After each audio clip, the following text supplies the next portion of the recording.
I'm talking sincerely here as Christine and not Keith. Can we not talk about it? Because I want this to be a fun show today. I'm closing the tab. The tab has been closed. Full name, that's how you know, like, we're in some real shit. I'm like, okay, yeah, bro, don't do it. It's the opposite of when it's the opposite of when your parents call you by your full name. It's when I use my full name. It's like, no, Christine is talking. Okay. We're bringing the baptism name. I closed the tab. I will not talk about it, and the knowledge of what this forbidden media is, which I will not talk about during the show, this knowledge is just between us and the people who are dedicated enough to this show to watch the pre-show live. And now to anybody else who is only watching the YouTube upload, hello and welcome everybody to the AWKWARDCast, ANY and Keyframe Wonderbound Random Dribble. And nothing to see here. Wait, this is a bad thing to say. Nothing to see here, but on this show. Would you kindly just go on with the video? Oh, I will. But yeah, first things first. You asked me earlier why my green screen is not on. There is a reason for it. So I was wondering if this shirt works on the green screen. The short answer is no, it does not. I will. Oh my! It kind of. You know what it looks like? You know what it looks like with the green screen on? What? It looks like a Hawaiian print shirt. Like it. Look at my shirt about this picture of the African town musicians, or my picture of Taliban was nomady. Either way, it kind of looks like a weird, like, polo kind of thing. I kind of dig it. I like it. Yeah, I kind of dig it. I mean, cool. I have another shirt right here to change. No. That was my plan. No. I have to keep this for the rest of the show now. Yes. Okay. Yeah, just roll with it. We're digging this one-of-a-kind awkward fashion. You can get it on our Redbubble. I've been on enough episodes where I feel like I should be on some merch by now. Get an all. It's what true. If there was like an all-over print shirt? It just has a screenshot from every episode, but it's like a really low-quality JPEG, so it just looks like this barrage of blue, green, and a couple flesh tones. Someone out there, do it. Someone's gonna do it. But yeah, you just reminded me of like the what you call it. The thing from like King of the Hill, like the I know what a JPEG is. I just want a picture of a goddamn no, but it's like content-aware scale. Yeah. But anyways. But yeah, since you mentioned your presence here, please, Emerald, do tell us and the audience who you are, what you do, and why should people care. In the meantime, I will put the most relevant source of your internet presence nowadays on screen. Oh, this is your appearances at the AWKWARDCast. Well, besides that, do you anything else on the internet? Apart from my guest appearance, 9 times now, ladies and gentlemen. It's true. If you're a regular, which makes show, you are very fully aware of who I am and what I do. You've actually seen a progression of what I've been doing over the past 3 years.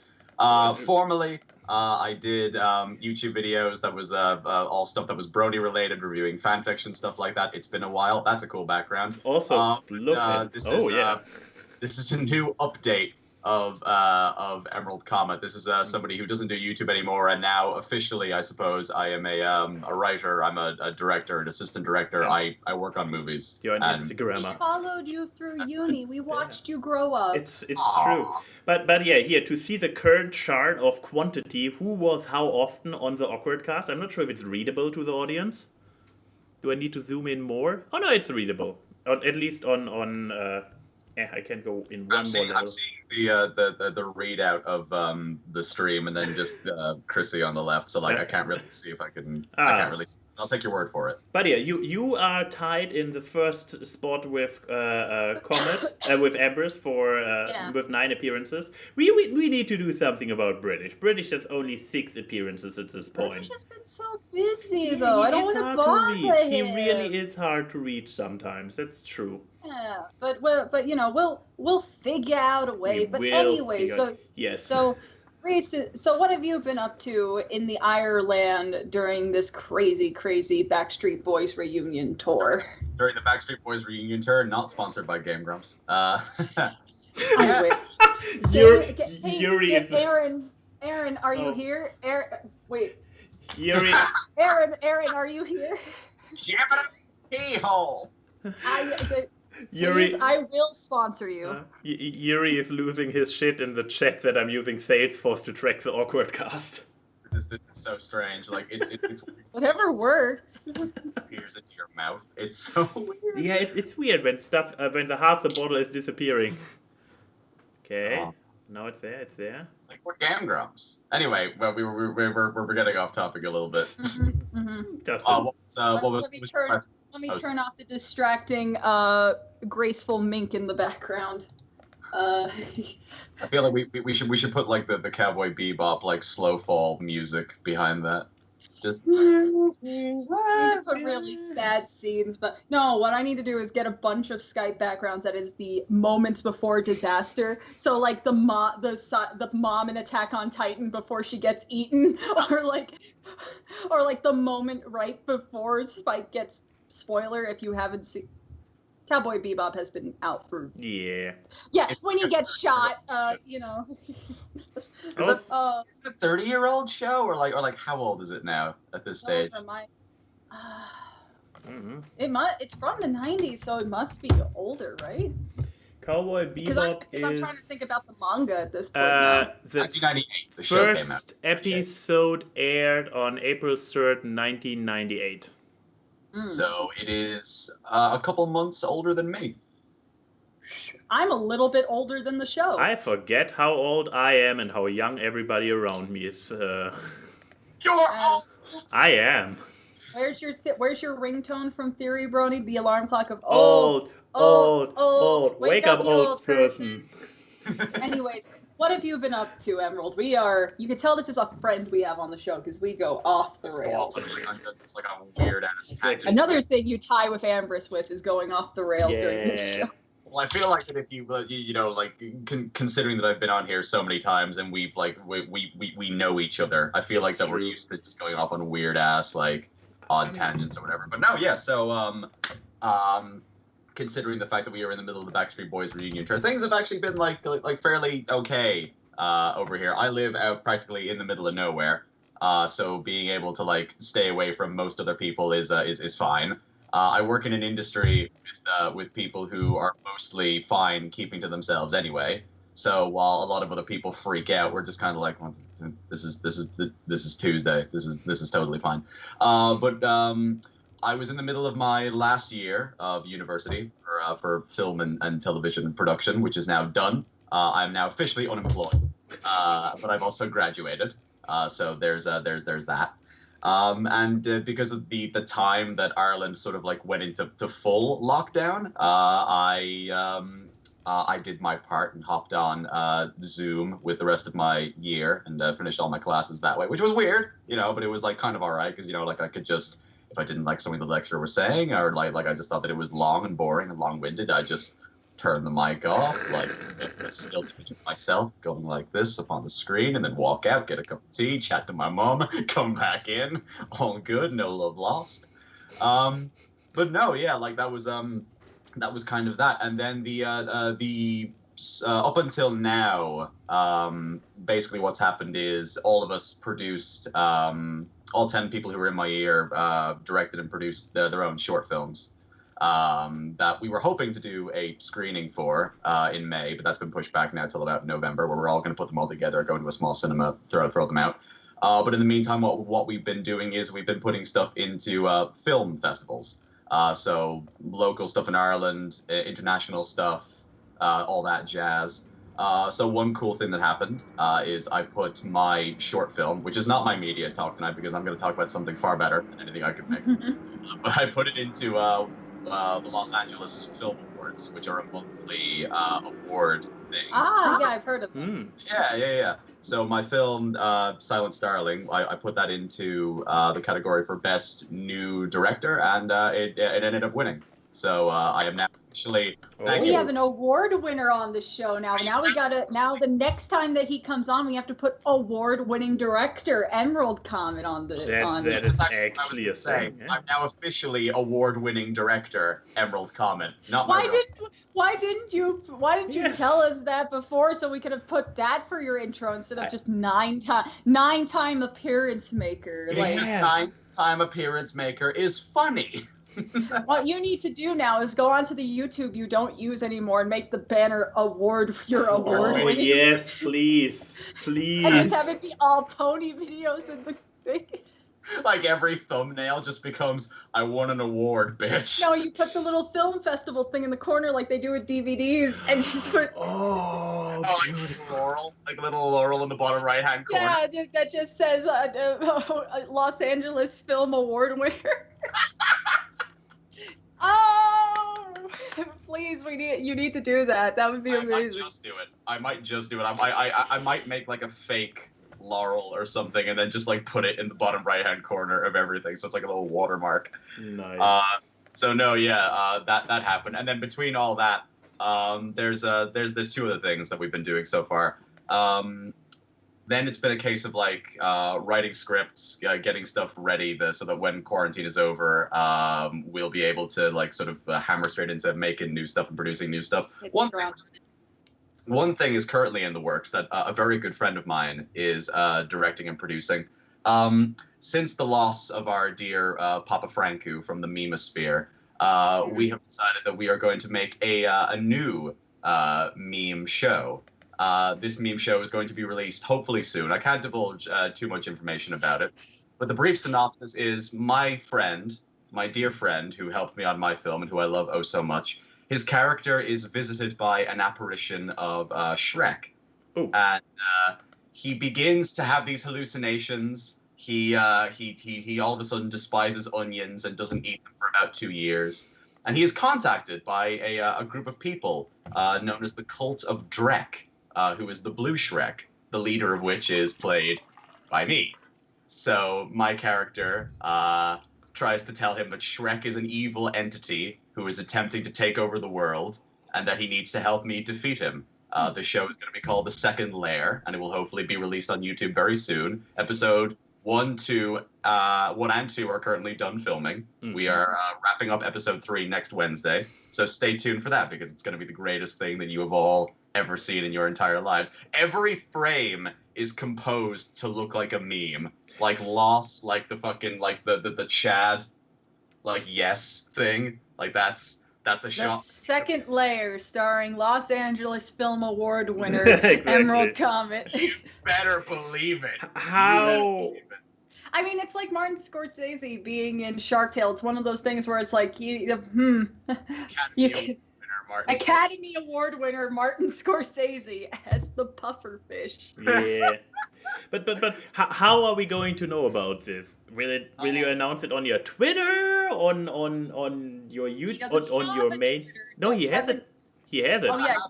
I have Twitter. I just choose not to use it because I hate Twitter. Which is a very wise judgment. Thank you. I may probably use either Instagram or this show. We are the best advertisement. Well, I'm feeling so sad for you. There's good stuff I can put into the memosphere around here, so that's handy for me. And then I have one final thing that I will talk about, and then I will shut up and let you guys have free reign. I mean, it's not like they'll get more entertaining. Yeah, I like it when our guest allows us to talk on our own show. But please, share your last point with us. I'm sorry, I get really self-conscious when I like talk for a little while. No, like, please, don't. That's all. Wrap it up. Anyways, we're here on a public podcast, so I would like to do a little call to action. There is a poor crippled boy with leukemia in the hospital right now named Chuggledy Buggle, who came to me yesterday and asked me to do something for him on this show. Anyway, I'm going to send you a PM of something on Discord really quick, unless you want me to send it on here. No, Discord works. But yeah, he said something. Yeah, what was it? Well, before we do that, I'd like to say to you, ANY, 1 pump, 1 cream. So it's how it works. That's how it works. Can confirm 1 pump, 1 cream. Hold up, let me. Okay, yeah, there you are. Anyways, he sent me this video which I have just sent to you, Max, and we are going to talk about. Yes, he did, and I actually said that I agree with this method. Wait, no. So why was this not ran by me? You are in my Discord. I'm not.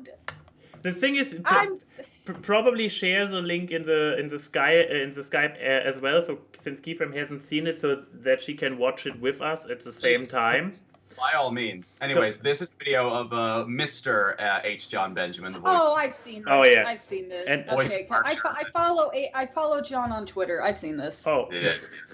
I thought Chuggle made something, which would be the biggest surprise. No. But yeah, please. What did this poor little Yuki the sick little child kid? Yeah, the sick little child known as Chuggle. What was his request? I crippled him myself to inspire you. But he sent me this video lovingly and has asked me to play it on Awkward with the hopes that someone who is talented and an animator in either this call or in this room who's watching this live right now or on YouTube later, whatever, will see it and animate it into the style of Bob's Burgers, replacing John with Bob Belcher from the show. And I guess now we have to play it. Oh, you better believe we're going to play it. We'll screen that shit. July 19th, 2020. He has Bob's Burger energy, it's true. Very. He is Bob, so. Wait, he is? Yes! He's the voice actor? He's the voice of Bob in Archer. He's Archer? Bob's Burgers. This is Archer? Yes! I was not aware. Also, great boxers over. Hopefully this music is not going to get me copyrighted. Well, if we keep talking over it. We'll dub it over later. Yeah, we have to talk a lot. We just have to keep talking. Or maybe I just... Okay, just to ask, because I'm more of a boomer than people. Is this a TikTok dance or something that I don't know about? I don't think it is. I think he's generally happy into bird watching, much like another host on this show. And he basically saw a bird that he hasn't seen before, and he's really happy. His victory dance? His victory dance, yes. But yes, no, Max. This is why they did that Bob's Burger Archer crossover, because they're voiced by the same person. Yes. But and that is H. John Benjamin. I did not. First of all, I did not recognize him from this video, and as you could see by the little like, I saw it already thanks to Chuggle. But I did not recognize it. He doesn't look like someone. I thought this was. I was not aware that this is like a renowned voice actor. I thought this was just one. Just a random graying dude. Yes, just a random old guy who is now turned into a meme where people are like kind of making fun of a senile old dude, but. H. John Benjamin, you want to come on the show? You can insult Max for calling you a senile old bird watching dude. We could talk about Let me disappear. I have a new way to disappear by now. You just your face is showing on the green screen. It doesn't work.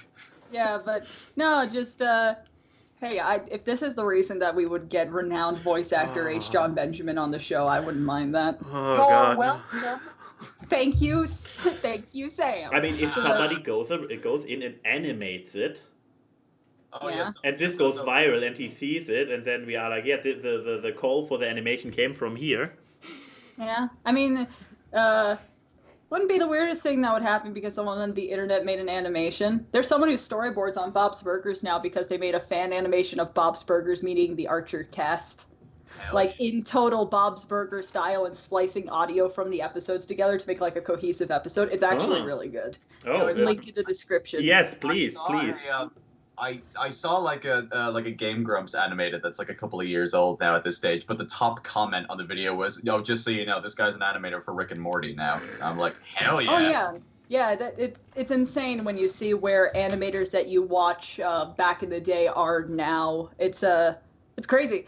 But is that all that has gone on in your life, Emerald? So can we For the moment, yeah. I don't know. My quarantine hobby is that I got really into gardening with my dad. No, that's wholesome. Nice little father-son bonding activity. Yeah, but yeah. I'm now technically award-winning director, Emerald Comet. So you may glad that we know that now.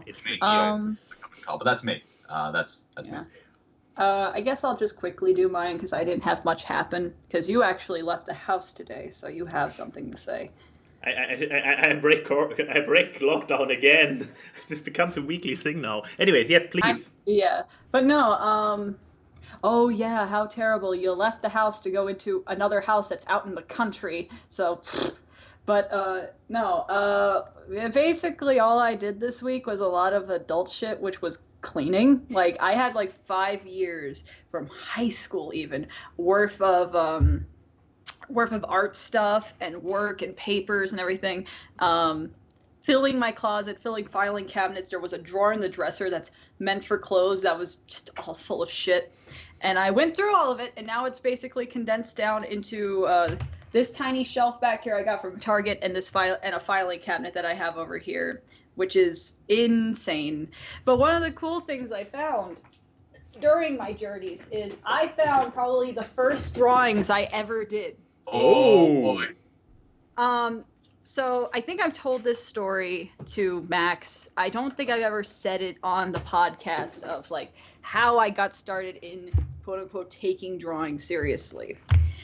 When I was, so these are from New York. So these were when I was under 10. You can tell how old this is by one, how thin, and the fact it's a composition notebook. When I was little, I would have like my big boxy computer and I would watch things on it. And so this must have been maybe 2006, 2007 when they just started uploading, like when people started uploading old episodes of shows to YouTube and Content ID didn't take them down yet. And everything was in like 5-minute blocks. But we were, I would take lined paper and trace over what I saw. And I would show it to my dad and everything. And he was like, why don't you freehand what you see? And that's how I got started drawing, was freehanding screenshots from cartoons. So these are probably from when I was like 7 years old. So take that for how old they are. And it's just like, you can tell they're just crayon drawings of what I saw on screen, like little screenshots. Like, I could, the worst part is I could tell where I took these from, like openings and episodes of shows. You could see how lazy I am with some of them that I didn't even fully color them in. I just did the shirt.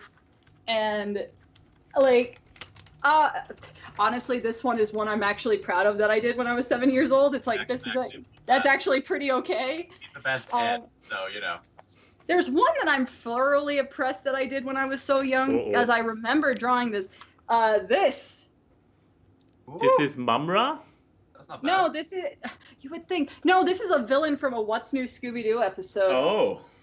But I actually drew this pretty well.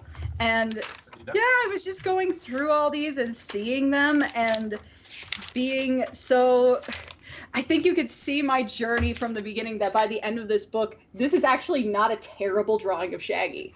But yeah, when I was like 7 and I was looking back on this and being like, this is how I got started, was also the book starts with Shaggy too. So starts with Shaggy and with Shaggy. But I got weirdly nostalgic because I was like looking at the stuff that I have now and what I've done.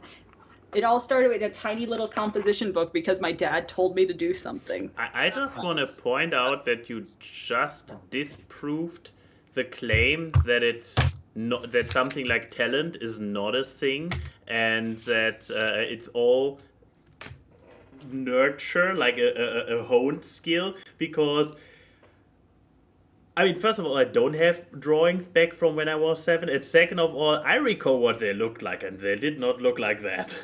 Well, I can you tell have already been more talented at 7 than I was. Well, also keep in mind, I did have the little thing to artists. Don't be afraid to trace. if you're learning, because I do feel like the fact that I had stacks upon stacks of things I would trace off of them. So I think I had some muscle memory still in there. So I do think that people should do studies and trace over things to learn a couple things of how things are built. But it's just so insane looking at them being like, wow, if I told that little 7-year-old you're going to grow up to do this stuff for a living, I don't think she would have believed me. It also just made me remember that exact conversation I had with my dad, because I remember it so vividly. Because one of the first things he taught me how to draw was the basic like cube thing. So where you would draw the square and make the lines to make it a cube. And then you would put a triangle, then a line behind it to make a little 3D house. And he was like, why don't you freehand? And I was like, how do you freehand a house? Because I thought you would it was still tracing, so you would put the paper against the wall and then draw it. And he's like, no, freehanding is when you do this. And I was like, oh, my eyes have been opened. The numbers are making sense. I could see color in a different hue. But that was really cool. But then besides that, if I could move my camera, I did a thing this morning of moving all my posters. So this is all these posters used to be on the front wall and no one can see. Oh god, my poor webcam. There we go. Earthquake. Hello. But so I did that. I also now have right next to me all the time this very special calendar. Can I tell the story of the calendar, Matt? Sure. Heard this story. Okay, so you guys may be wondering what this calendar is. It looks so pretty, and also wondering why it's in German. So this was when I was visiting Max. Not the last time I was in Germany. I think it was, no, it may have been last year, like only last year. But the day or earlier that day, I was talking about like, yeah, you know, I like giving gifts to people. It's really nice. Sometimes it would just be nice to receive gifts once in a while, because it would mean a lot, and I like little things. And later that day, I was like cleaning up, putting stuff in my bag, and I saw a little red box. And I was like, wait, did Max actually? No. Hey! And he walks by and he's like, what? And I was like, did you get me something? And he's like, oh, you weren't supposed to see that. I threw that in your bag so you would find it when you went back home. And I opened it and it was this calendar. And he's like, oh, yeah, we got it from the Chinese food place. Those and I was like, trashy gifts they give you when leaving. So it was just me trolling her.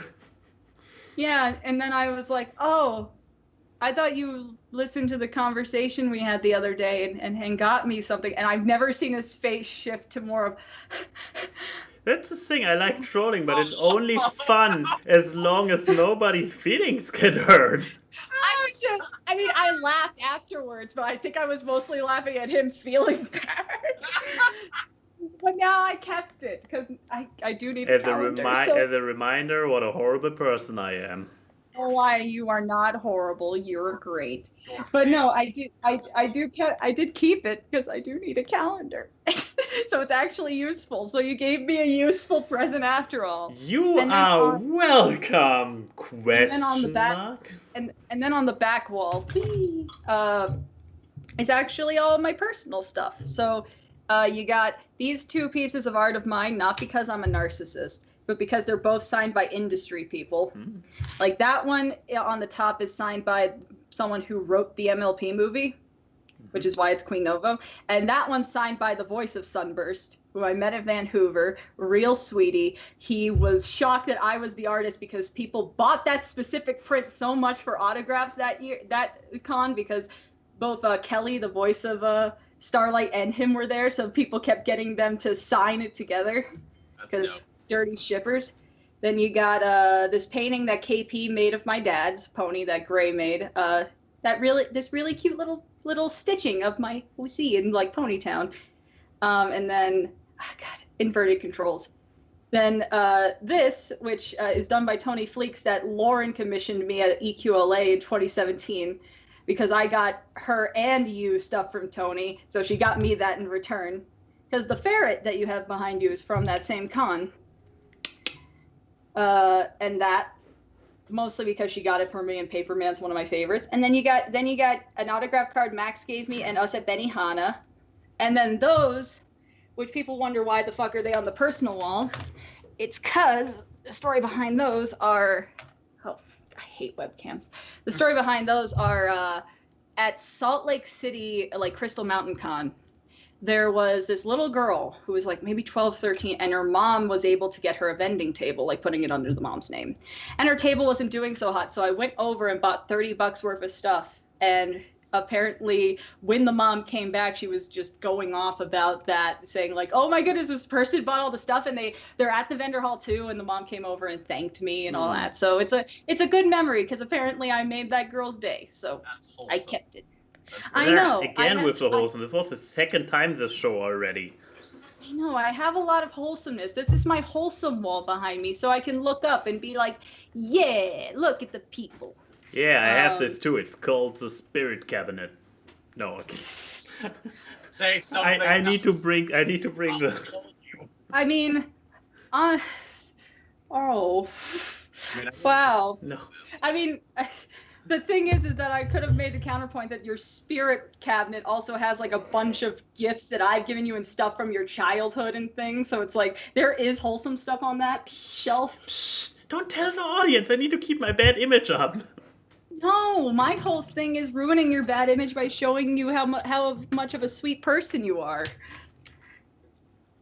Because I mean, why else would I have kept you around for 6 years if you weren't? Masochism. I mean, that's also a great point. That was anything else from your week or your wall you want to share? No, I recorded a video yesterday that will be out sometime soon that involves me getting into pain that involves Max directly. So there you go. There's the way to spin this away from wholesomeness. I'm going to tell people the story of how Max made me drink a 2-liter of Coke and throw up all over my aunt's house. Why? Wait till the video comes out and you'll hear. Exactly, and until then, you all better deal with it. Yeah, so there you go, Max. You're yes. up. Go fix the image of yourself.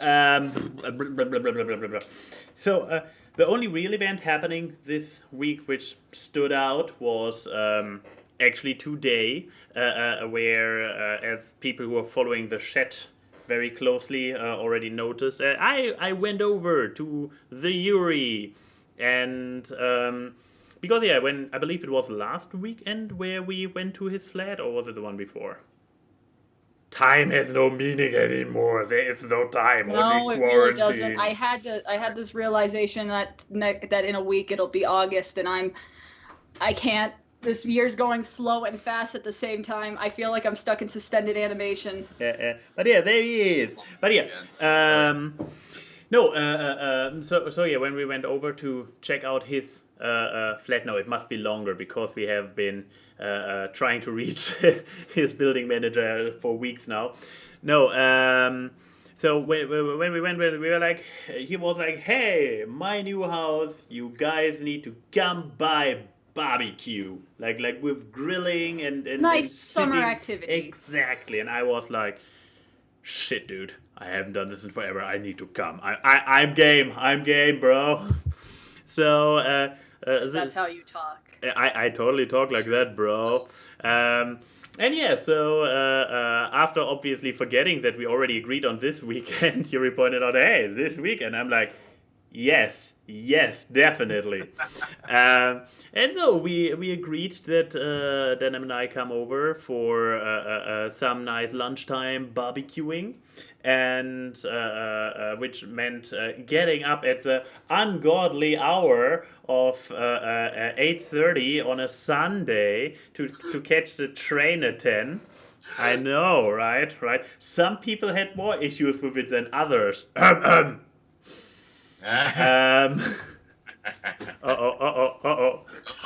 getting glared at. It's gonna get beat.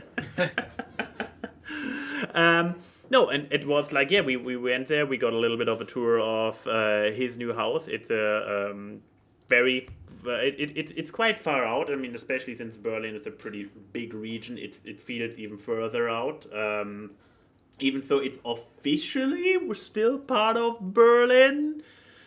But literally, his house is like far out. Yeah, here's how. So the bus, we first took the train for a few stations. I mean, I'm already living away from the center of the city, and then we took the same train that I usually take to get into the city further outward a few stations. Then we changed to a bus, and we took the bus to the last station, and from the last station we had to walk for 20 more minutes to finally reach his house.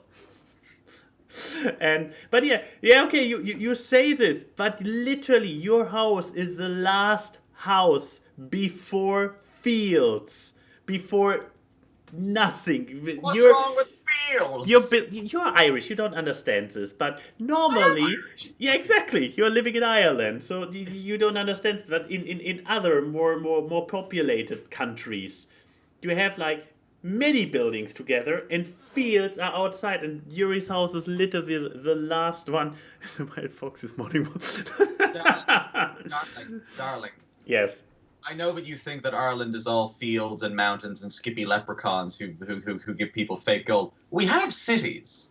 I'm aware that there are things that are clusters of buildings that are all together. Context the end of these clusters of buildings is nothing because it's the start of the countryside. Dear Mr. Comet, in the context of my work, I got to look into zip codes in Europe, in different countries, because we had a few potential customers in Ireland.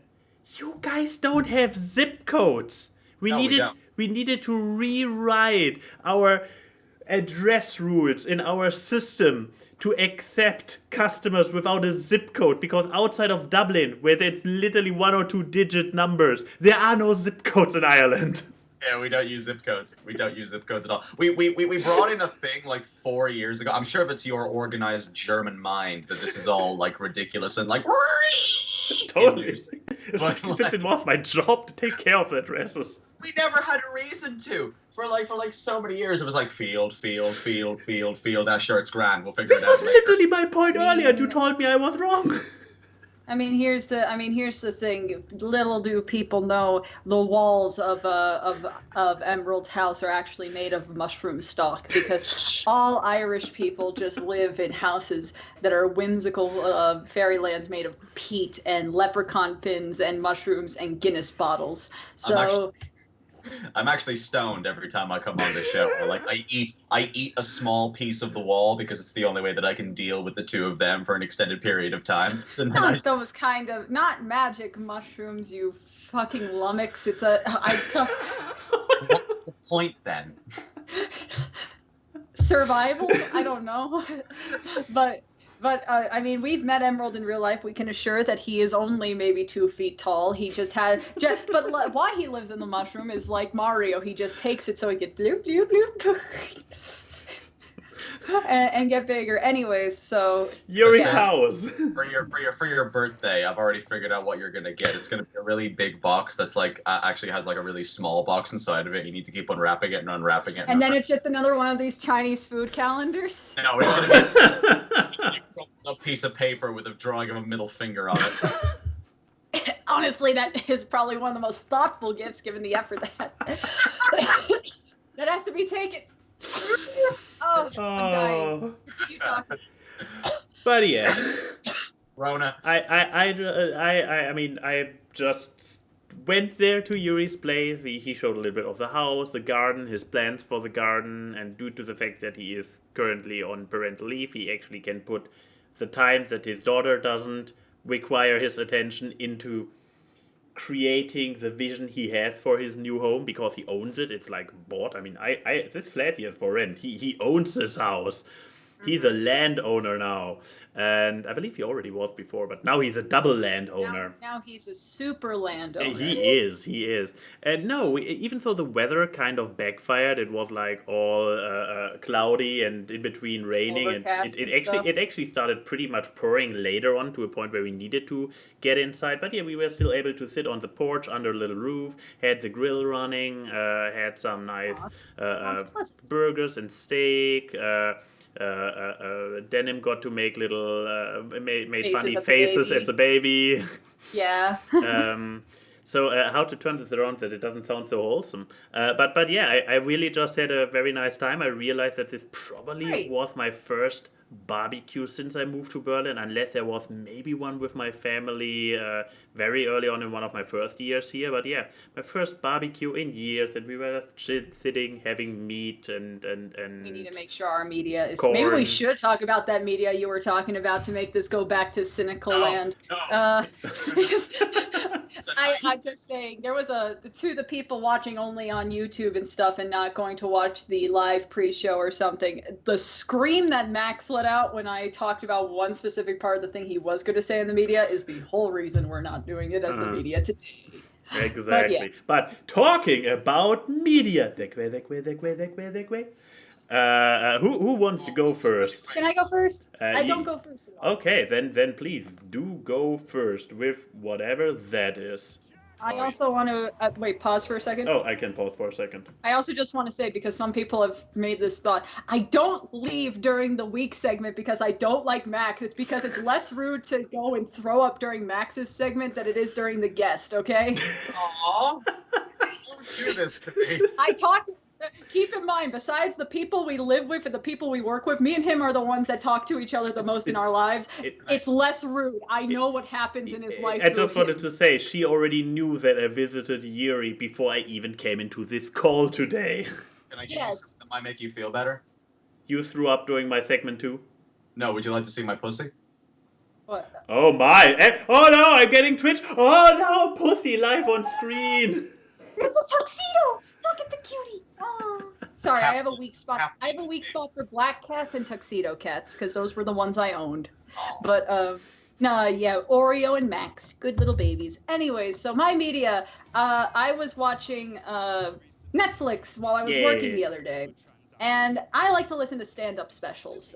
People know I've talked about John Mulaney and stuff on this cast a lot. And this is a new one that was in my recommendeds because I use Chris's Netflix, so I get a lot of different recommendations than what I would usually use. And it was this guy named Jack Whitewall. Wow. No joke, I clicked on it thinking it was Jake Gyllenhaal, and I misread it. And I clicked on it because I was like, Jake Gyllenhaal is funny in that Sack Lunch Bunch thing. Maybe he's a funny stand-up. No, I found this, and I was like, I guess I will watch it. I was shocked with how much I laughed during this. I've never heard of this guy before. And then I looked him up. He's the English voice of Asterix in that Asterix movie that came out like a few years ago. The CGI one? Yeah. Oh. He's in the English dub. He's Asterix himself. So I was like, yeah, the voice sounded familiar. Phone, I don't care, CVS. But like, no. It's a stand-up special, and he goes on. It's basic observational commentary. He's talking about his past, but not like too much of John Mulaney stories of like street smarts and the like actual stuff from him when he was a kid. He goes on about just his general views of things. One of my favorite segments is that he talks about how there's too many milk options nowadays. A quote I will say from him is, I'm not denying that lactose intolerance is not a thing that plagues us, but keep in mind we are in a world where there's no cure for cancer, and yet we have 13 milk alternates, which in my opinion is 11 too many. But and he has great timing. He has like he's British, so there's that greatness of the accent. He's so expressive. And I love that. It's like the antithesis of why John Mulaney's delivery is funny, given that John Mulaney talks and looks like someone that's both from the 1950s and yet not from the 1950s, and it has just sat in a room for 20 years in the dark eating salty crackers. He's a man out of his time. Apparently he has more comedy specials, which I need to watch. This one's the newest one, I think. But who would I recommend him to? If you like Mulaney, I think you'll like him. Oh, really? So that. Yeah, I really do think you'd like that. If people would like him, I actually want to suggest us watching this comedy special for TV time at some point, because this is just really funny, and we like listening to stand up. But it's just if you are not a fan of observational comedy, you might not like it. And I know that's a problem a lot of people have with modern stand-up comedy, because a lot of it is based off life, and it's not much of a. You're not going into it to talk about like political stuff. Like there's some stand-ups that go for more of the social zeitgeist kind of thing. He doesn't. There is a mention about Americans and the president and stuff, but it doesn't go to the length of a horse in a hospital like Mulaney did. But there is a horse in the hospital. You think he's gone? Like, the creepiest days are when you don't hear from the horse at all, because that's literally the only thing I know out of that whole. Oh, no joke. No joke. No joke, one time me and Max watched all 3 of Mulaney's comedy specials back to back, and we were walking for food and back, and we talked the entire time in John Mulaney quotes. It was great. We made a language, but Mulaneyese. But I really recommend this to people if you're looking for new material. I know Netflix has been doing a thing recently where they are giving older comics stand-up specials, because I think I think Eddie Murphy is going to be putting out a new one soon. Seinfeld has one on there. Sandler has a new comedy special up on there. All good. But like, I'm glad to see fairly new blood in this. And because I don't think this guy really has done a lot outside of like British television. So I really hope he does start to get like an outreach. And I hope this is a step towards getting people who don't have an American outreach onto an international American available streaming service. Because I'm still waiting for the day we get a Tim Minchin special on American Netflix. Because God, you can't find those unless you fucking look it up on YouTube, because apparently America hates Tim Minchin, and Tim Minchin's not really a fan of America either. But who is Tim Minchin? Tim Minchin is an Australian musical stand-up, think kind of like Bo Burnham, but better. And he actually did the music. You love Bo, so. I know, but he's better than Bo in my opinion. I love Bo though. Bo was great. Yeah, but sign of quality. Yeah, but no, he actually made the music for the Matilda musical that's on Broadway. That's why there was if anyone watches James Corden's little clips, there's like a When I Grow Up song with the like kid versions of Trump and his staff, like Kellyanne Conway and stuff. I know you've seen it because we shared it to each other, but that's a parody of a song from the Matilda musical. And Tim Minchin actually is one of the people singing in it, besides like Ben Platt, some women, and James. But also watch the Matilda musical, it's good. But yeah, I really like Jack Whitewall. It was such a great random find on Netflix, which is the best finds, because God knows there is so much saturation of shit on Netflix that I tend to kind of just stick in my little bubble of, I'll wait until my friend recommends me something, or I'll just watch Hilda for the 50th time. So when I could actually leave my bubble and find something good, that's a good thing. And I guess I will look up and put in the description down below Tim Minchin, The Fence. Oh, that's a good one. Did I ever tell you that I saw Tim Minchin in a play once? Really? Please do tell. It was God, what was it? I'm a big fan of musicals and stuff, and Jesus Christ Superstar was playing here years ago, and he was playing Judas. He was No, he was Judas. That's great. And fuck yeah, and like Jesus, dude killed it. That was the first thing I ever saw him, and I had no idea he did comedy. So like after like I saw that, I started looking him up more, and it was like, oh, he's a funny motherfucker. Hell yeah. Yeah, but I do recommend Jack Whitewall. I think his other stand-ups are on Netflix too. Maybe wrong, but definitely give this one a watch and show him your love so we can get more stuff from him. Yeah. But that's my media. I wanted to laugh. Aww. And I guess we pass the ball to our guest, because he gets so rarely a word in when he's here. He's such a quiet person. So please, Emerald, what did you bring to the table? Wilting flower over here. Well, going from I guess stand up to like some cultural stuff. I brought with me a series this time around. So the in the quiet of evening, now that I'm like kind of getting like more into like cooking for myself and my family and stuff like that, I look up chefs and things like that, either on YouTube or stuff on Netflix. And one that my dad and I have been really into so far is a series that's a couple of years old at this stage, but one that always, I think, is going to hold up for years and years. This is Anthony Bourdain. And I love Bourdain. Hell yeah. Yeah. The show that we're looking at here is a clip from his series, which is called Parts Unknown. Given the fact that we're all still very much in the grip of Rona at the moment, I'm missing the fact that we can't go like to other places and travel at all and like see new and awesome things. And if you're looking for a brief escape from that to look at how weird and wonderful and crazy the rest of the world like really is, this bit's hilarious. Bourdain is a traveling chef who in the show he goes around the world and learns about different cultures through food and by talking and hanging out with the people who live in all these different countries. Clip that we saw there, he was hanging out in Jamaica. With the first thing he does being to go and grab some jerk chicken, talking about how there's two Jamaicas, the one where how most of the country lives in extreme poverty, and then the one that Americans use as like a holiday margarita stop. Place. The bourgeoisie, New Cuba.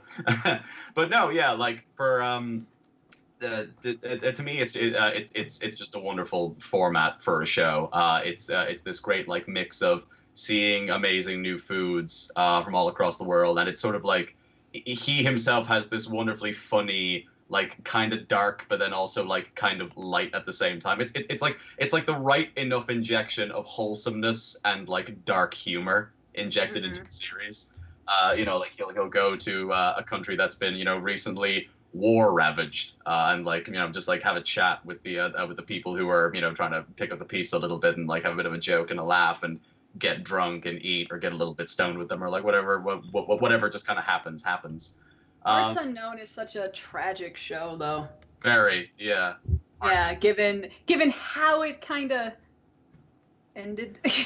And yeah. No, yeah, there's Sorry, the funny thing is I didn't know anything about Bourdain until I started watching the show like maybe about a year ago or so. I remember walking home from for people in the audience, Anthony Bourdain unfortunately died as of I think it was 2018.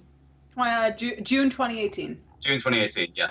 I was walking home. A same friend of mine who actually is making the second layer, but he told me that he found out that he died, and he was one of his favorite chefs, and I started really like digging in and looking into the guy, and I think that his approach of learning about people and cultures through food, especially in this kind of show, is just a wonderful gateway into learning about people from all over the world. Like cooking is just like such a nice, simple, like love-filled thing that I think anybody can really do for anyone.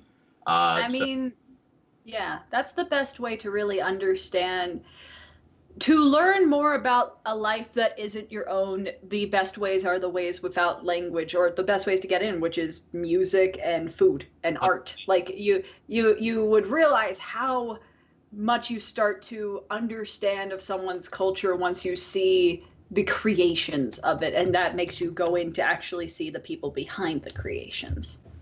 Yeah, absolutely, without a doubt. It's like I think the one example that I go to is when I was in Costa Rica, and like you would get like black beans and rice with like everything that you ever ate. It didn't matter. Like it's just something that was so ubiquitous that you would just always have with every meal, but it was always cooked so well. Or even when I was, oh god, I'll tell you guys the Iceland Ray story afterwards because it's funny. But yeah, as Bourdain used this show as a gateway to learn about other people from all across the world, to travel and to just like see what other kind of wonderful new kind of crazy food is really out there. And I believe that on Netflix, I think there's like 10, 11 seasons of it. The show's name is Parts Unknown, right? Yes. Anthony Bourdain, Parts Unknown. Okay. That's the one. There's like a good 10, 11 seasons of it. All the episodes about maybe 45 minutes to an hour long. A different country in each one, and they're also vastly different. And like even the way that they kind of start, he might like sort of inject his own like little sort of jokes into the intros to give each episode like a different flavor. Like the Jamaica episode starts like it's the intro to a Bond movie. Like everything's in like there's like girls in bikinis like silhouetted against like the colored backgrounds and stuff. And then there's the fat American dude with like the margarita in one hand that and we like saw earlier, yeah, like swimming after them. Well, it's like directed by Alan Smithy and stuff like that, just popping up. Nice. But yeah, no, it's a great show. There's a lot of it. It's a great way to I guess like live through somebody else. So like if you can't, like since we all really can't travel anywhere at the moment, to see a glimpse of what other places are like, and it's just funny. A good romp you can watch like a bunch in a row and forget what time it is. So yeah, no, I think it's something that everybody should take a look at. Okay. Yeah. You know how much it sucks living in a cultural hotspot like LA, especially for food, and I can't go anywhere. Oh, dude, like, I'm so LA sorry. has some of the best Asian food, and all those Asian places are closed right now. Like what Sisyphus like suffering. Exactly. I mean, I'm so happy we went to that ramen place before lockdown truly went in. It was like my last taste of freedom. I had sushi. And you nearly died there. In LA. That was pretty awesome. But no, so that leaves your media, Max. What was your fallback? So, my media, I only learned about it this week thanks to the Trash Taste podcast that I already talked about. My media this week is a beautiful gem of British history known by the name of Naked Attraction, a show. I've seen show. No, okay. First of all, this is not actually my media. I just had this as a joke pop in my head, but I was not aware of this. I will not put any links down in the description, but there are entire episodes on YouTube. It's like British late night TV, and they literally show complete nudity. Like nothing is left to the imagination. Nothing. The camera zooms in, and I'm like, I mean, here's a funny thing. It's so not sexy. As somebody who not. No, as somebody who has been very often to nudist beaches, you once you grow attuned to nakedness and not this thing it's not exciting. It's and just British naked people bodies. just have the ability to make sexy things immediately unsexy. Like they have a knack for it. I mean, one of the scenes that we watch all the time is the sex ed lesson from what movie was it? It was the Monty Python movie. Oh yes, it's amazing. Yes, the sex ed lesson. It's like you know how to make, and she's a fairly attractive woman. Yeah. So to make, they have an ability, which I feel like that's the trade-off for having such a conventionally sexy accent as British, is to make everything else not. But yeah, I was not aware of it. We watched in the last episode of Trash Taste. They talked about it because I believe Gigak is originally from Britain. And the other guy, not the Australian one, but what's his name? I don't know. The third one, exactly, the third one. And they were talking about what kind of horny stuff they watched as teenagers, and they both brought this show up because this ran on normal British television. It's such 13-year-old Spike TV kind of shit. Obviously, being a 13-year-old trapped in the body of a 35-year-old, while we were still watching Trash Taste on the big TV, I went over to YouTube, like Naked Attraction, and I looked up, and you see, even on YouTube, everything, but it's also like, yeah, they're just naked people. The perfect for a 13-year-old. Like, there's no substance. Like, but yeah, my real media. Anyways, what's your real my real fallback media, since the other media there will not be which will not be mentioned, cannot be talked about. No, my media, a good old classic that I actually came back rewatching recently. Naked Attraction. No, sorry. Come on, get on with it. Scary Game Squad. I believe I probably talked about Jesse a lot. I mean, he was a guest on this very show. Jesse Cox, ladies and gentlemen. Link in the description down below to one great episode among 145 at this point, I believe. It was a great episode, though. It was great enough that we have a second video just reacting to that Swiss tunnel opening. I guess I now have to link both videos.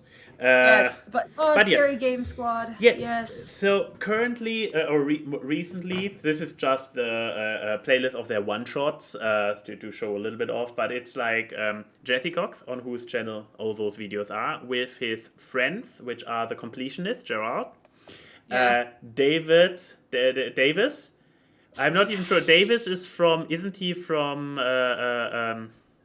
what they are called, the group that they recently nearly got destroyed, but then they got bought free by the Rooster T guys. Polaris?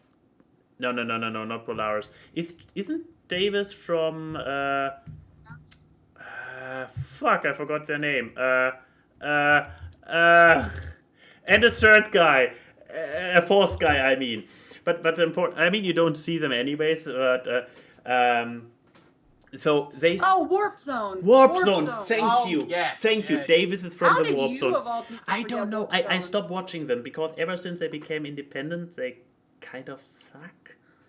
I'm sorry. I love them. I still like their acapella covers. They need to do more of those. Their music numbers are great. But here's the thing: probably the shows they hated the most because they got put a gun to their head by Variety. No, what was the channel? Defy. Yeah, the shows where they probably only produced with a gun to their head were actually some of their funnier ones, and they were probably like completely burned out on those shows, which I can completely understand and relate. But their humor turned to very dark and morbid, and I love dark and morbid humor, but I was just thinking like, wow, that was not really funny. That was just like, I believe they did the Thanos snatch, and a woman just Thanos snatched the baby away out of her stomach, and then when the snatch got reversed, she instantly was pregnant again, and she and the baby both died, and I was like, that wasn't funny. This was really not funny. But yeah, so Davis from Warp Zone. And the fourth guy, where I'm not even sure where Jesse knows him from, probably another Let's Player.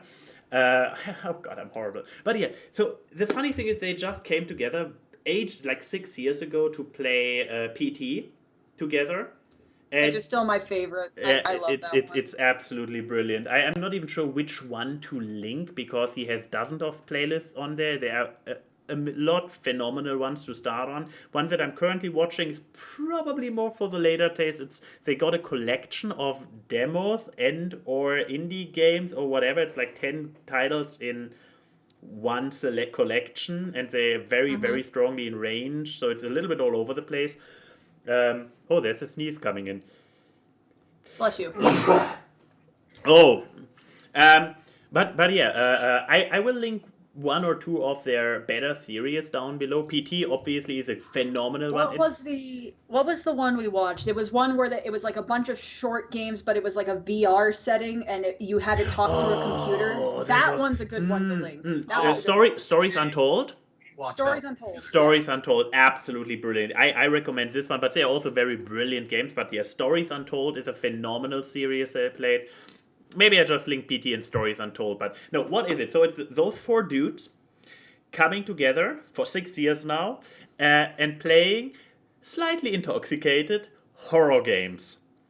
And they have a great chemistry, the four together. They don't even use a face cam, funny enough. You think it's more entertaining without it. Exactly, but what I mean, like, since especially horror game Let's Plays are mostly known for the PewDiePie facial expressions, because that's what started this genre back in the day. They are completely audio. You just see the gameplay and hear those four idiots talking about it, and it's brilliant. I love it. They play phenomenally off each other. They have, by their nature, very different roles. Like Davis is always a scaredy cat, which is kind of resembled in the thumbnail. Davis is such a Shaggy. Like, it's not. I think they even drew him as Shaggy for one of the Scary Game Squad thumbnails. I'm trying to wait. Let me look up Scary Game Squad. Game Squad. Can't type. Scary Game Squad. Squat. You wrote squat. Oh, squat. Okay, now let's look for images, because... There you go. Yeah. And here you see, that is basically, it's Scooby-Doo, like... Here's the Shaggy. Sherrod is completely dressed up as... Fred. And then you have Jesse Shaggy and Scooby here, but with Velma glasses. Exactly. And the last guy... God, I really should... Somebody, please, who is the fourth member of Scary Game Squad? Chat, help me. I'm feeling so embarrassed for not even remembering his name. It's Coxcon. They were at Coxcon, yeah, we watched them. Yeah, we saw them live. Do you remember that? Yeah. I was like halfway down the seat, just like, don't, what's happening? Oh yeah, especially during that hallway game where they kept going into different spots, and when there was the woman in the toilet, I think you screamed like a baby. Their face games were also great. I don't like phase. I don't like scary games. But they don't like it either, which is so great. They hate it, but they still play them. They scream a lot. They get scared a lot. It's beautiful. I love this show. It's actually currently one of the few contents of Jesse, which I still watch very frequently, because often enough, when he has long-running game series, it's so hard to keep track of it. Eventually you get out and it's like, now that Critical Role has started up again, there's so little time left in a week to watch stuff. But Scary Game Squad is consistently funny, and I would just recommend, since it's on YouTube, check it out. I mean, the good thing is, since you're not playing yourself, maybe even if you're a little bit of a scaredy cat, maybe you can have it run by the side so you miss the jump scares for your own sanity, but you still get to enjoy them screaming over the jump scares. Maybe that is useful for people who don't like horror games themselves. I don't know. But it's funny, and I like it, and I recommend it because it is funny. I one of my favorite things about the PT playthrough is that I think I saw the PT playthrough they did first, but in the recommendeds was Game Grumps playthrough of PT, which is also great because Danny is just of a chicken shit as video games as Davis, and you can just, it's so great because Aaron knows a little bit about the game, but Danny doesn't, and then Danny eventually walks out. And Aaron, you just see it get to Aaron. It's like, I don't want to be here alone. Dan? So that if you don't watch Game Grumps, that's the one Game Grumps video I think everyone would like. I'll link it below. I actually believe... so many links today. Very much so. Yeah, it's so funny. Sometimes we have episodes where I have only the 3 links for the 3 media, and now I have already like 1, 2, 3, 4, 5, 6, 7, 8, and now a 9th link. Was that what we were saying earlier about when about like when friends are here, like you go off on tangents? Yes, so it's true. Stuff happens. Game Grumps PT. But yeah, because due to Scary Game Squad, why it popped as my media in my mind, I actually went back the memory lane and watched their PT recently as well, and it linked the Game Grumps one for me too, so I also watched this very recently. It's so good. It's pretty amazing. I love them. Their Resident Evil is so... Anytime they play horror games is great because Aaron knows what... Watch the Game Grumps Doki Doki playthrough. I watched this too. Yeah. Oh, it's so... Dan is so great during it because he just does... Because he was like, I thought it was going to get sexy, not dying. Okay. Enough of that. We are smooth media. Exactly. Before Emerald starts giving us links to like government websites or something. Also, have you ever seen that meme where it's like it always comes out of Halloween, and it goes, kids think I'm gonna give them candy, but I'm giving them 4 terabytes of government secrets, and it's like Snickers bars that are actually USB sticks. Have you ever seen the one where it's like, I checked my kid's candy and found this, and it's like an AK-47 in between the 2 parts of a Snickers. But anyways, it's question time. Yes, the time for Q&A. Since it's already 10 past 10 on my end, lightning round! Because we are so good at that. Exactly. So I can fulfill my side of the lightning round because Twitter only has our 2 reliant Twitter askers. I didn't read the questions first. That's bad. So hopefully they are good ones. Brandon Croker asks, "What are your go-to songs to pump you up?" Songs to pump up and help you feel relaxed and chill out and chill out for the day. So what's our chill out song and what's our pump up song? I guess. Okay, Emerald, you go first. You're the guest. I have to actually look at my playlists on YouTube. I have to look at my playlists as well. I have a lot of songs. I have honestly, when it comes to it's really kind of whatever I'm in the mood for, to be totally honest. I think I don't know why, but a good chill out song for me, for some weird reason, is "Common People" by Pulp, and I don't know. Yeah, I don't know, because it starts really mellow and then gets more up, but it never goes too hard. And it's and it's kind of serious. When you're really listening to it, it's just rich people don't fucking understand, whatever, fuck them. And it's so I don't know why that chills me out, but it's yeah, Jarvis. Yeah, all right. Then, what's your relax song though? There's a song that I like called "Come Through and Chill" by Miguel, which is like kind of like a sexy R&B type thing that's like really low and mellow and like kind of nice. It's got J. Cole on it as well. It's pretty cool. I like that. That's good. If I'm looking for something hard, I like "Immigrant Song." The one from the Hamilton mixtape. No, you're talking about Zeppelin, Led Zeppelin. Yeah, they're both called Immigrant Song. None of your theater kid bullshit here, all right? Shut up, you, Mr. I watched Tim Minchin and Jesus Christ Superstar. Yeah.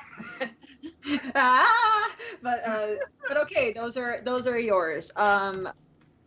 So mine are like, if I want to get pumped, which is usually workout time, I like listening to a little bit more of song, kind of EDM, but so I have like the Mystery Skulls song "Freaking Out," but it's the Sim Gratina remix. That one's really good. Then I also have like this Michael Jackson "Blood on the Floor" X Dangerous mashup by like the White Panda. That one really gets to me. But also, I won't lie, because I'm fucking going back to Scary Game Squad. I listen to the Big Bad Bosses song, like, the "I'm the Boss," every time I start a workout without fail. Like, I'm the boss, I'm very, very sorry. But then for my, like, relaxing music, I tend to go with, I listen to musicals. I listen to the soundtrack to the Moon. The soundtrack for that game is all very calming. But for song itself, Lin-Manuel and Ben Platt did a mashup of songs from both of their musicals, Dear Evan Hansen and Hamilton, called "Found Tonight," and it is such a heartfelt, beautiful mashup, and it does. I listen to that song a lot to calm me down when I'm like freaking out, kind of thing. So it's those are mine. I'm going as fast as I can. Max, your turn. Chill out. I don't chill. People should know this by now. What I have discovered actually is new work music nowadays. When I'm upbeat enough that I can have quieter music play in the background, it's actually like lo-fi, just lo-fi radio. Yeah.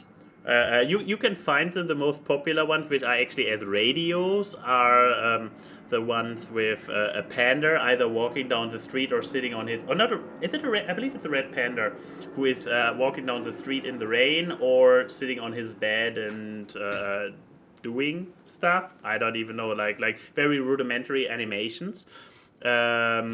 Or I believe the girl sitting at the desk, the studying this that. Is, I believe also lo-fi. Study work too. So yeah, just lo-fi. I mean, chill out is usually more than a 3-minute song. It's an ongoing mood. So having something long, like just a lo-fi playlist, does the job.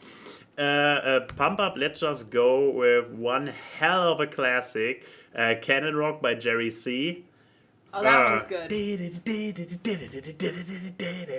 that's like one of 5 videos actually in my YouTube favorites. Not liked videos, favorites. It's pretty awesome shit. If you are not familiar with Cannon Rock by Jerry C, I guess now I have to link it down below.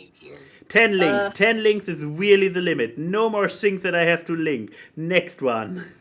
Okay, Discord question. Lightning round. Nat20 on Disadvantage asks, Emerald, where the hell are your curls?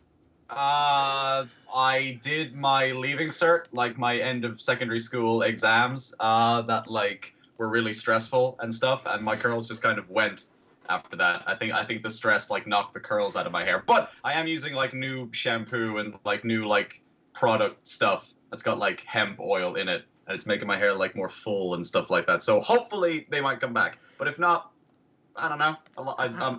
I'm okay with this current update. I like it. I can kind of put it back in a ponytail a little bit. Maybe I will one day. Not today though, because it's lightning round. But that's where they went. All right. How could Odie ask this question before he saw you on the show? Did he just know you lost your curls? I feel like I haven't had curls for a while, dude. Maybe he remembered from February or something. Anyways, lightning round. Do we finish up Twitter or? Finish up Twitter. Okay. J-Rock asked, would you rather give up all drinks except for water or give up eating anything that was cooked in an oven. I will drink water for the rest of my life. Pizza's cooked in an oven. It's true. Hey, that's a good one. I can deal with stuff. Look, I like chicken. I'll cook it on a pan. But you know what? There's just certain things that need to be baked, and fuck people who do those fucking pan pizzas that you could cook in a pan and then you put the lid on. Fuck that 5-minute craft shit. That isn't how you cook pizza. I'll drink water for the rest of my life. It's good for you. Jesus, your fucking New Yorker just like came out full there. You fuck up this pizza, I'll fucking kill you. Exactly. I find this not as easy, actually. I think I'm actually kind of with you on the water thing, because like I thought about it for a second. I was like it probably would be healthy for you in the long run. Like your risk of cancer would go like down a lot if you just ate like raw shit. But then I'm like, but all the other stuff that I like though. Yeah, no, fuck it, I'll take water. But I'll miss Guinness. Here's the thing. I drink amounts of water on a regular basis. Like I have bottles of water that, especially now in summer, I have 3 bottles of water rotating through the fridge, and I have to refill them multiple times a day, so I have cool water to drink. So I drink a lot of water, but I also really like other stuff. I drink my coffee in the morning. I like drinking tea. I like drinking Bulmers. I like drinking a lot of... Yeah, you're losing... Yeah, you're getting... How can I be a wine aunt if I don't drink wine? Exactly. Oh my god, you are a wine aunt! Fuck!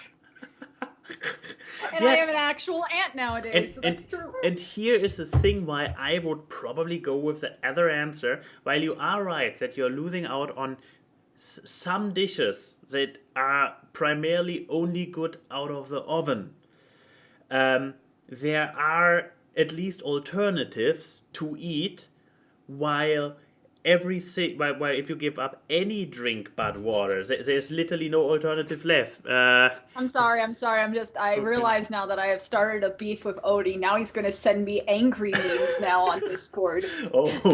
Nice. Yeah, I mean, he already sends me memes with a threatening aura, but now they're really going to be threatening. Odie, you can take my idea of like a birthday present that's just a piece of crumbled paper with a middle finger on it for a key for her next. Actually, you know what? Denim brings up a good point, and now I'm thinking of the Central Park episode where they put the pizza in the fire from the blacksmith. Oh, and I'm like, you know what? Yeah. You know what? Okay, then I may go with that. I'll just build a fire to cook on my pizza. If it works, it works. Loophole. I do like wine. I do like wine. Yeah, that's the thing. Wait, you said food out of an oven. Yes. Yes. Oh, just ovens, not grills. Just ovens. Give up eating anything that was cooked in an oven. Okay, well in that case, if it's just ovens, there are ways you can go around it. So, are we all switching the answer now to... Yes, we're all switching the answer because we realize loopholes exist. So, there we go. Anyway, lightning round. That was Twitter, all yours. All Discord. Okay, so let's see. Furious Quarantine asks, what was your favorite type of clothes to wear in high school? So what was your high school fashion? Oh, no. You guys can go first. I still have mine.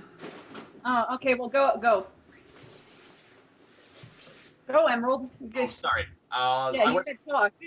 I went to a private school, so like we couldn't really wear normal clothes except on off days, and then it was just like whatever I was like feeling that day. I never really I didn't have a narrowed down fashion sense until I was like 20, so like a year ago. Wait, I actually do still have something I wore in high school. I'll be right back. What are you wearing, brother? What is that? The Punisher? Are you wearing like just like your Punisher cosplay? No, it's just a long leather trench coat, which I actually wore in high school in Germany, especially since it happened early enough. It didn't have, for example, the Columbine stigma. Oh no, the Columbine stigma existed during my later years of high school because when I actually visited the US in 11th class, this was when I was still wearing my trench coat every day, and I actually did not wear it to the high school that I visited because Columbine was still relatively fresh, And I actually asked the school counselor after I went there for a week or two, like, hey, I have this trench coat. You think it's okay if I wear it in high school? And he was like, okay, by now the students are familiar with you. You can come in your trench coat. But yeah, I was wearing the foreign exchange student coming in with a leather trench coat. The German foreign blonde, tall exchange student comes in with a long leather trench coat. Oh God! But no, that would have been less than ideal. Yes, exactly. So, in our high school, for the people who did not know me personally because I was in class with them, I was just known as the Matrix Man.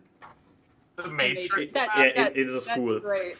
That's a great nickname. And I was always this is not a Matrix. Nobody Matrix wears a long leather trench coat. Only Morpheus one is also leather, and he has those rippled leather. It's more like a Blade trench coat. Nerd. We would have gone along so well in high school if we knew each other. No, so I do still own something of high school. It's also a jacket. I used to wear jean jackets all the time. This is the only one I kept, though, because this one actually shrunk a bit because I washed it, and jeans tend to shrink.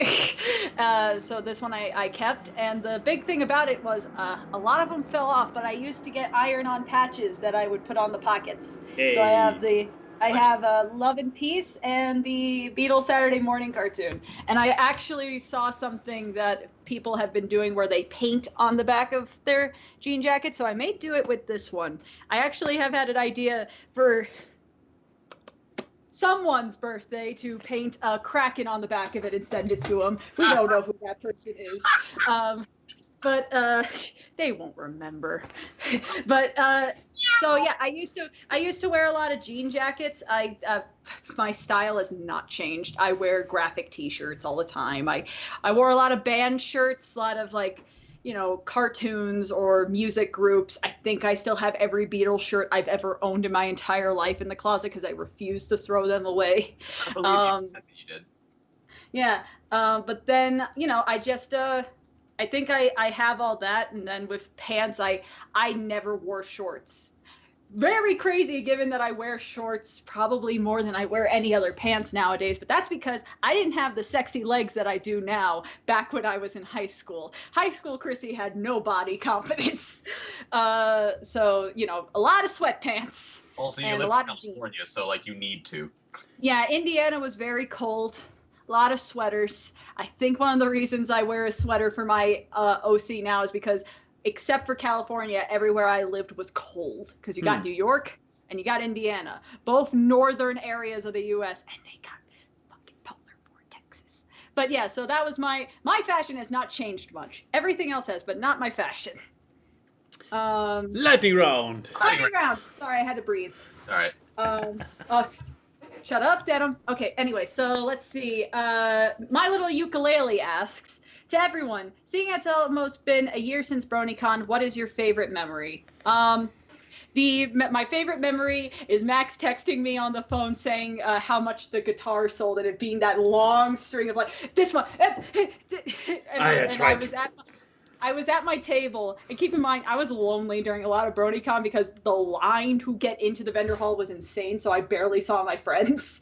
So it was just the thing. Don't be sorry, I made bank. I know, I'm sure you did. It's my default response to be like, oh, sorry that things didn't work out 100%. No, but it was just funny to see to have that, and then when everyone finally came back to my table, because it was like the last day of the convention, so people actually could get in freely, I was just grinning ear to ear, just holy shit. And my table was pretty much empty at that point too, because I just had my charms and buttons, and people were just getting up because I ran out of so much shit. I was just I was in a mood of happy screaming, and given how fucking sick I was during most of BronyCon, that was okay, nothing can beat today. Nothing, unless Godzilla comes from the fucking bay and lasers my money to smithereens, nothing can beat today.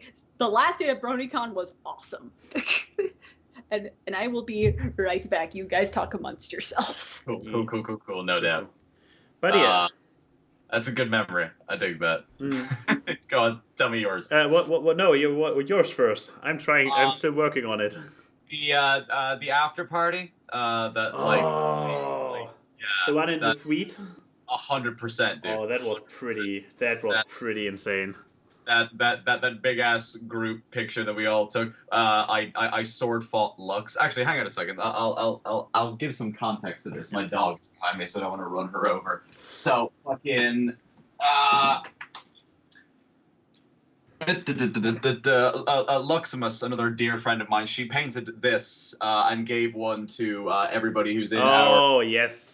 Yeah, she gave one of these to everybody who's in our D&D group, which is called Ninja's Bizarre Adventure, DM'd by the wonderful British Ninja. Don't tell him I said that, even though this is going to go public. So there was a bit in a PvP episode that we did where my character and hers fought each other on a bridge. So we recreated that with the big tubes that she put all the things in, and I mercilessly stabbed her while she was on the ground with it. Going into the suite afterwards and just like drinking and hanging out with the boys and playing Just Dance and forcing Kichi to dance to Baby One More Time was the greatest accomplishment of my then career. And Kichi that was just fantastic. Kichi defeated all of Europe, didn't she? Yeah, she did. She beat all the Europeans. Yeah. That girl dance like. The sad thing, with the knowledge that I was going to lose, but my victory was going to say, "Yeah, you danced with me to Baby One More Time." There is nothing that you could say to me. And then I taught her how to like throw punches afterwards because I was like, "All right, you got to stand like this, and your hands up here, one hand here, and then I'm gonna put my hands here." And I'm like, "All right, 1, 2, 3, duck!" And like swing for her head. Yeah, I recall that I was actually doing pretty well in all the what's the game the dance? What's the things? No, what's the name of the game again?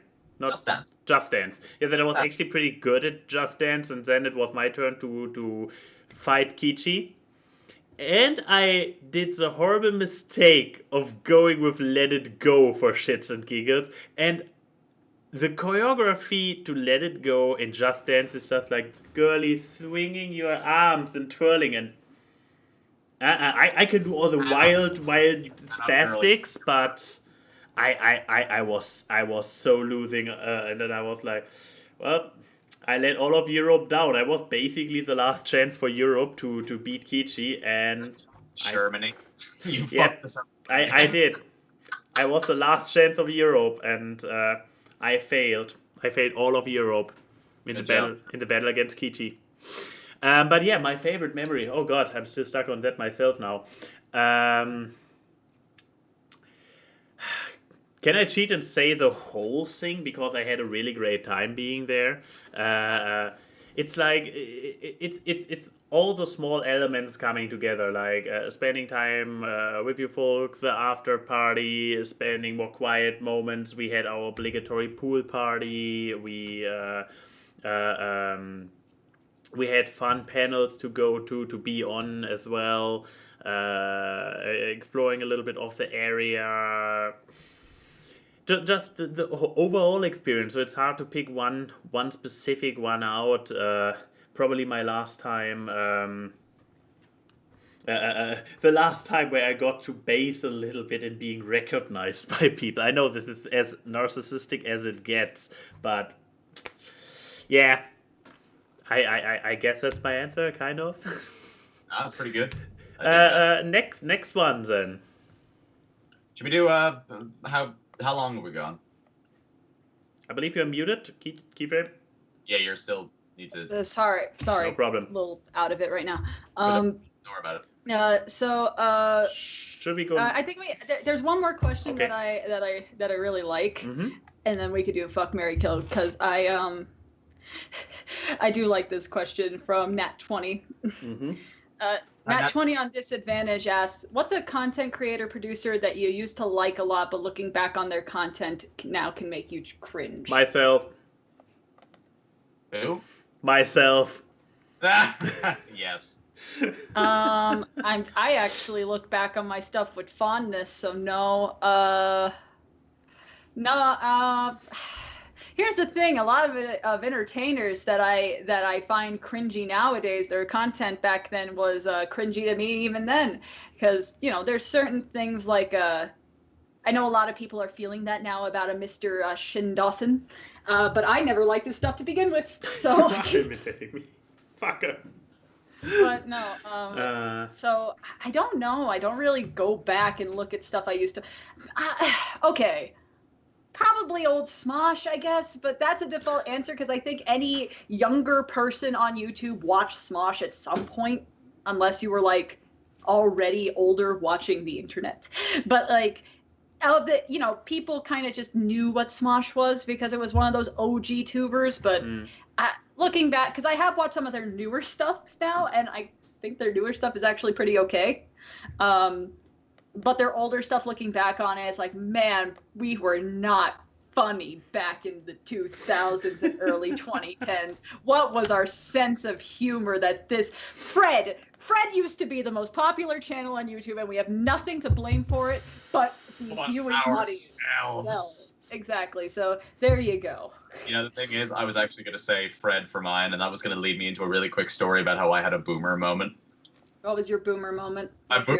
My boomer moment was I was thinking about how like young kids on YouTube like nowadays are watching like Jake Paul and like weird shit like that. And I'm just like, oh, these like dumbass kids and like these like loud idiots who are like profiting so much off these kids. And then I started thinking about like what I used to watch, and I just stopped and I just went like, oh my god, and I like sat there with my head. I am the problem. I was like, oh no, I'm a boomer. I felt so disgusted with myself. I like went to the bathroom and like looked at myself in the mirror like, oh my god, don't ever say something like that ever again. If you ever have how people shit on people for watching those like live streams of cartoons that are really big on YouTube right now because algorithm likes them, and then we look back on ourselves watching those anime reruns and stuff that were split into parts on YouTube. It's like, good old days. What have we become? No. Yeah, so I don't look down on people who do like the cartoon stuff because like I did that with like when there was like a Billy and Mandy live stream. I was like, yes, ma'am. Yeah, exactly. Look, if I see an edit in any live stream, I'm gonna watch it. But and now we get to our favorite question, or your least favorite question, depending on who our guest is. I like it. From art enthusiast and purveyor Prince, ask Awkward, do you know what the earth, gems, and jewelry also conveniently have in common? They all have or are composed of rocks, whether it's smooth, jagged, or even all have whimsical like space adventures. Rocks are cool and we gotta excavate these marvels close hands. So let's be geologists for 5 to 10 minutes with fuck, marry, kill, rocks. In parentheses, rocks is in from Steven Universe as an all-around reference and are reasonable. Okay, an alexandrite, a blue diamond, or a pink spinel. I'm not even going to make a rock joke here, either Key and mostly A and Y will say it, so yeah. Yeah. So these could be the rocks themselves or the Steven Universe characters, whatever you want to envision them being. I'm going to choose to go with the rocks because I'll leave the show up to the two of you. Okay, well, guest first. Let me Google all pictures of... Oh, yeah, pink spinel. Oh, baby, that's hot. Blue diamond. Oh, yeah, that's hot.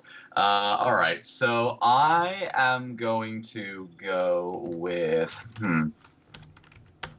Alexandrite looks like it comes in like many different like kinds of colors and stuff like that, so it's kind of like fun and wavy and interesting. That can make an interesting marriage, because it's very spontaneous. So you don't really know what to expect.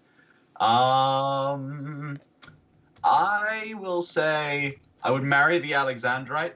I would fuck the blue diamond, just because like it just has this kind of like mysterious kind of oceany kind of quality about it. I think that's hot. I mean, one of the most famous diamonds on Earth is a blue diamond, and is known for giving people bad luck.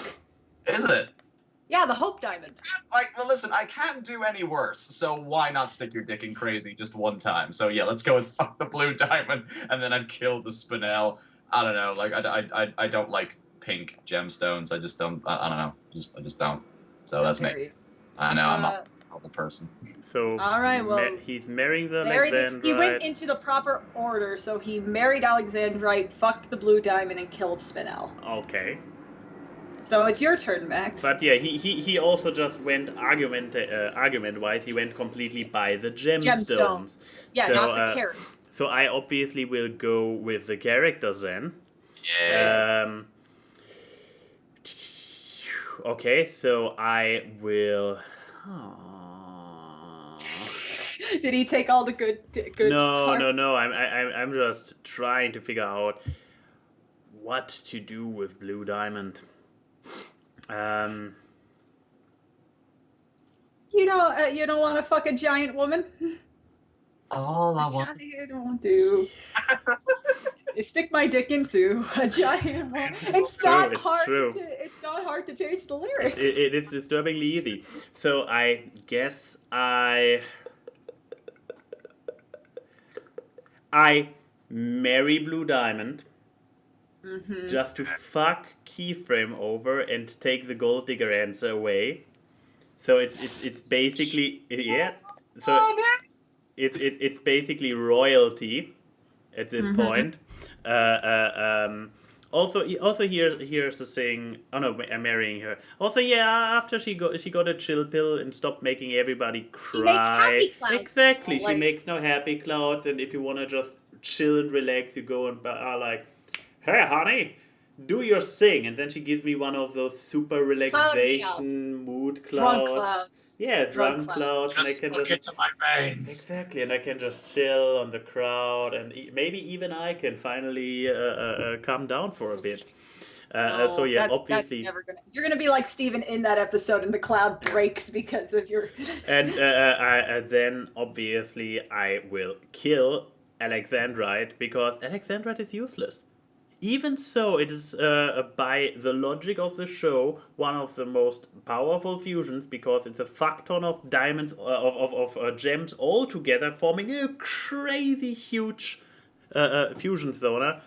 She always loses. She is. I mean, this might be just my impression from watching the sarcastic review guy, which I talked about a few weeks ago in my media. She has won before. She won with the fight against Malachite. Did she so? Did she? Yeah, she broke Malachite apart. That's how we got Lapis back. I have to go back and see this, if it really was Alexandrite, because my overall. I mean, the watermelon Stevens helped, but it was still Alexandrite that did it. Most of the time, she won against the van. Stop watching sarcastic reviews. They have a negative bias, and it's going to make you accentuate the negative. Stop watching overtly negative content on YouTube. Nevertheless, no takesies backsies. Alexandrite is dead now. She won against a fan. There we go. And I mean, obviously, I gotta fuck Spinel, because come on. This guy talks about sticking your dick in crazy. Come on. So you want to stick your dick in a mentally traumatized person? I mean, she's holding herself very well. She just tries to destroy an entire world, make people miserable, and kill the protagonist. So I think this is still relatively reasonably on the scale of trauma. But man, also, have you seen her flexibility? Ain't no sex better than trauma sex. I mean, Spinel with her abilities, this is basically like Mrs. Incredible, but instead of the MILF, it's stick your dick in crazy. So you you get a mix of Harley and Mrs. Incredible with her. If you put it like this, it gets better and better. Okay, so I guess it's my turn now. Stop. Yeah. Put the 13-year-old away, Max. Wait, let me close the tab where Naked Attraction has been running this entire time. Son of a bitch. No. Anyways, I have no energy for this bullshit. Okay, so it's my turn. Wait. Oh no. Okay. And he did the characters, so you need to do like a mix of the rocks and the characters. Sure. So I'm going to marry Spinel. Uh-huh. Okay. I'm going to go with the character here. Okay. Because I thought it was your way out. Do not have to marry this trauma victim. God. Real talk, what do I have to say about myself if I'm not going to marry someone simply because of the trauma they endured if I am someone that's also a trauma victim? I guess. I really should not have judged the don't stick your dick in a trauma victim. That's not on brand for me. But no. I'll marry Spinel because, when she got better and started living with the diamonds, life was fun. Also, the diamonds are her sugar mamas. So the diamonds could be my sugar mama. Bam! You found an ultimate gold digger answer. Impressive. Are you proud Impressive. Of me I took your gold digger answer intentionally away and you still managed to dig even more gold up.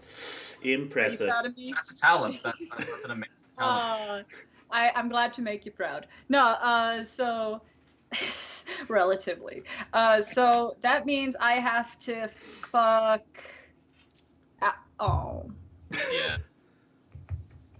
Fuck a giant woman. No, wait.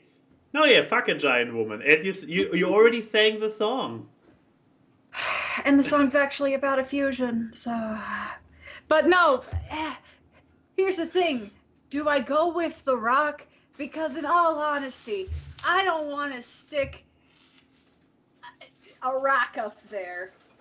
That sounds like a one-way place for internal bleeding.